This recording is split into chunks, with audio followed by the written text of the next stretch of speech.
Ce lundi 20 février à 21h, France 5 propose avec Le règne animal, les jeux de l'amour, un documentaire consacré aux sentiments amoureux chez différentes espèces animales. L'occasion de s'interroger sur une question qui les rapproche de nous. Fidèle ou infidèle ?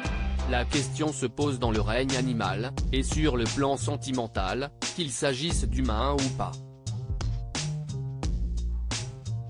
Le documentaire diffusé sur France 5, ce lundi 20 février 2023 à 21h, se penche sur le sujet, et non sur la façon dont certains animaux ont, par le passé, été dressés par le comédien Franck Gastambide, ni sur la manière dont les animaux sont recréés en 3D dans certaines productions. Le moins que l'on puisse dire, si est que chez nos amis les bêtes, la diversité comportementale et sexuelle est la règle. Des animaux en liberté. Si l'exemple des singes bonobos vient immédiatement à l'esprit quand il est question de liberté sexuelle et de partenaires multiples, d'autres espèces animales se révèlent particulièrement polygames. Ainsi, le dauphin agronné, qui a une approche des plus logiques pour séduire ses partenaires, à l'aide du museau, comme il se doit, ou les morses mâles, qui se constituent de véritables harems de femelles. Comment font-ils pour séduire leurs partenaires? Ils vocalisent sous l'eau, leur son faisant le bruit de clics ou de cloches. À deux, si est mieux. À l'autre bout du spectre de la fidélité, on peut établir un top 10. Ainsi la perruche est atteinte d'anxiété aiguë si elle n'est pas accompagnée. Mais, une fois qu'elle l'est, elle se révèle d'une totale fidélité à son partenaire. Les castors, quant à eux, sont monogames et ne cessent de l'être qu'à décès de leur moitié.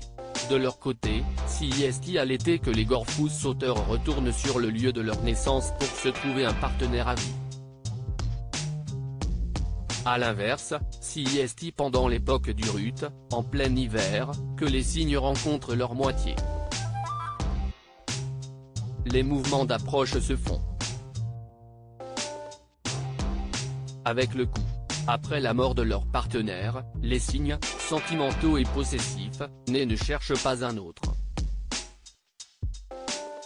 Les gibbons, quant à eux, envisagent le couple sous un angle pratique, avec un partage des richesses.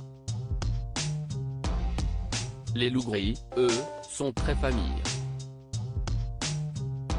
Parmi les autres espèces animales particulièrement fidèles, on relève le poisson-ange français, la chouette, la pigargue à tête blanche et la termite.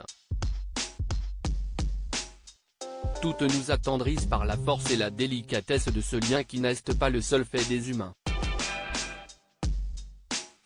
À lire aussi Le règne animal, Netflix, Bryan Cranston, Pedro Pascal. Le casting incroyable de ce documentaire animalier.